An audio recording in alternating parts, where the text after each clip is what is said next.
And this is the development stages of the mind from the first race to the fifth race. This is the states we have gone through. So this is instinctual. What is it? It is wild. Patanjali calls it the butterfly mind because it hops from one thing to the other. It has no reasoning powers. So by the age 7, the reason then enters into the child's mind. So this is involved with the body part. The child is touching everything, tasting everything, even the dirt goes in the mouth, wants to feel everything. So from 7 to 14, it's the second stage, and this is the confused mind. Because to the body is added astral body. This is how it works, okay? So now the two are clashing. The child has some experience with certain things and not experience with other things. And the child is now thinking, which is better to do? Is this right or is this other right? In this stage, the mother's responsibility is to introduce dispassion into the child's life. It's very important, not passion, dispassion. We have to teach the child to share, to not be clinging onto things, to be able to part with things, because that's the child's natural instinct. Me, me, me, I want it all for me. But the dispassion has to be there. We have to be taught that.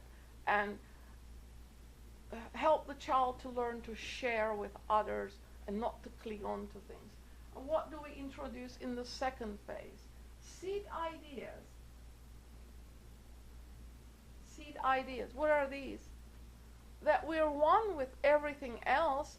The children are, by the way, are much more open to accepting these ideas when you introduce it to them in a simple manner as truth, because this is how life is. We're not making it up. This is the way it is. And they accept it. There was a story that I had read to our son, and he cried and said, and in the story, Buddha had sacrificed himself for a lioness who had cubs and laid down and allowed them to eat him. And Jason cried and said, "Mommy, is that really true?"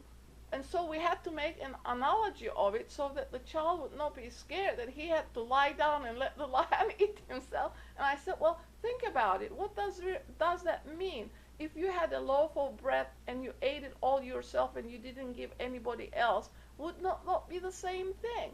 That is, again, sharing.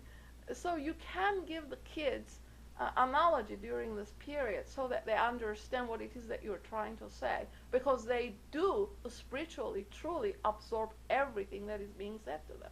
So from my experience, anyway, I'm sharing this with you that they do understand it. So the seed ideas, what are they? Karma and reincarnation, that we're not just here this one short life. How else would we possibly have all these differences in ourselves if we did not develop somewhere before? And we have all these natural tendencies in us when we come. And our children are not the same. They come through us, but they have distinctly different abilities, which shows that they have developed them somewhere else before than this life. What about Mozart, who could do symphony at 3 and could write music when he had no lessons given? Where did he get that from?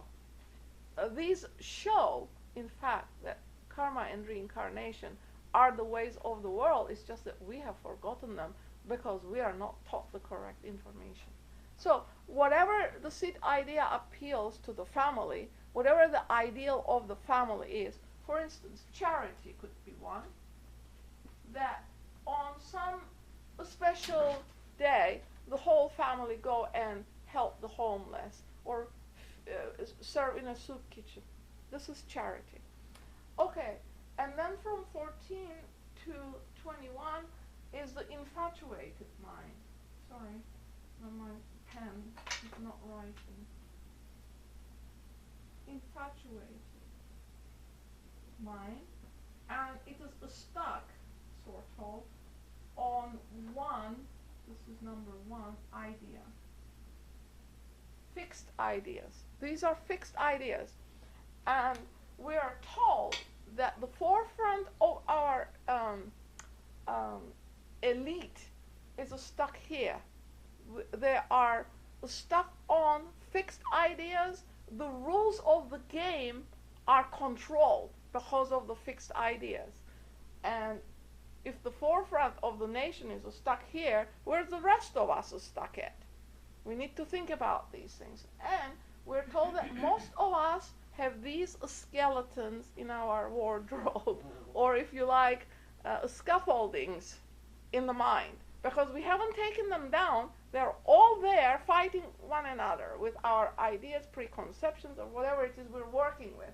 We have the instinctual mind, we have the confused mind, and we have the infatuated mind.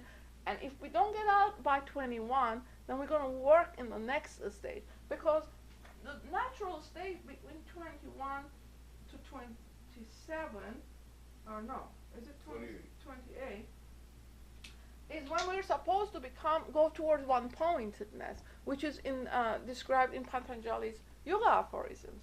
In other words, we're in control of the mind, and we're going to fix the mind on one idea or object and hold it there as long as we wish to. Are we at this stage? Everybody can ask themselves where they are. And when something comes into your mind, you can say, well, where on earth did that come from? I didn't invite it. It just popped into my head. Well, where did it come from? Obviously, it's there. So it fits into one of these first three. Because this one, when become one-pointed, it means that we're in control of our mind and we can focus it as we wish it. What is that saying to us, this one-pointedness? It gives knowledge, because we can focus it and know all about what it is that we're looking at, because it's an internal process, and the mind, this higher mind, this divine higher mind, is part of this higher aspect. It's also there all through many, many different lives. It works with the spiritual soul and the spirit. So it is, I'm saying it backwards, but the spirit, soul, and then divine mind are all interlocked, because the spirit cannot come in without the divine spiritual soul. It's its vehicle. And the divine spiritual soul works with the divine mind because it's its tool. This is how it experiences the world. So when this is developed, then we become one-pointed. We have knowledge. And what happens to the mind? It does not feel tired anymore. It can focus at any time. It is not tired. It does what is its recreation and its duty equally well, because it addresses everything with one-pointedness. And when the mind in the next stage is one-pointed everywhere and it turns inward, it works with its own inherent energy of the one life, and it has become divine all around. It shows wisdom everywhere. First knowledge, but then it turns into wisdom. So this is our developmental stages. But we have gotten stuck in these first three. The scaffolding has to be taken down, and it is this process that we talked about today, which is very skimpy, I'm afraid, because I always we run out of time. But this is how we are to address it and change it, or kill it, if you like. Let's see. Well, let me read a little bit from here.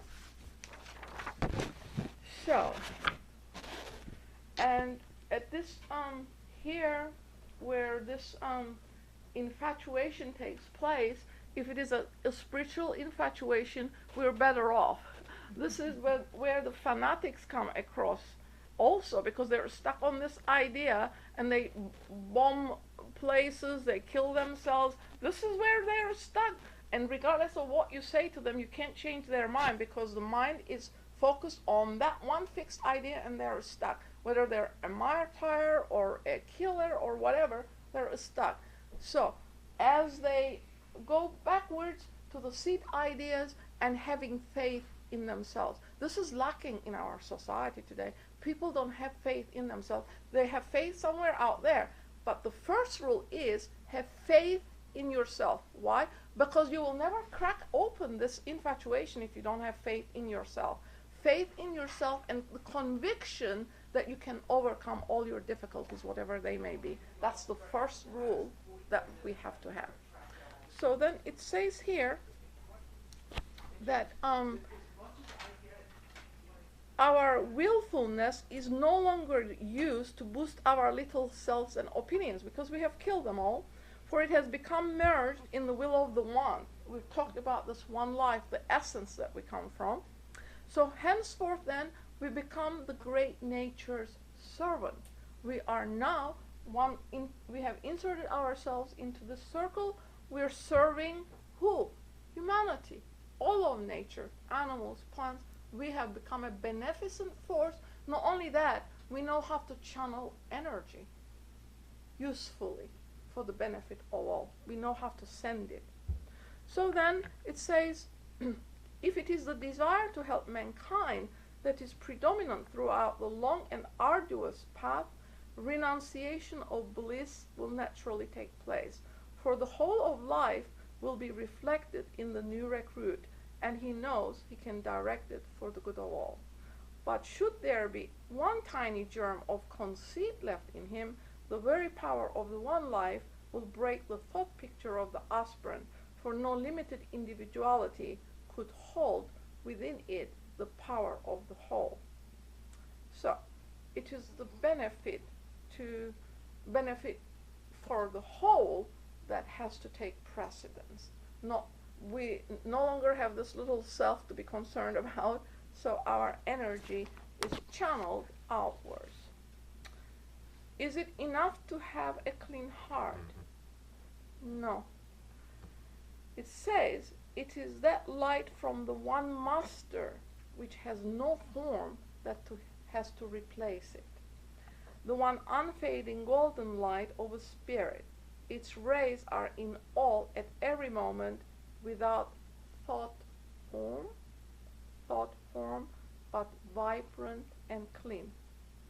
Much has still to be done, but the beginning is made, and every time we try to follow the injunction in the voice of the silence to seek out and destroy the thought producer, he who awakes illusion and replace it with the golden light of a spirit as a background to life, then we are moving in the right direction. It ends this way.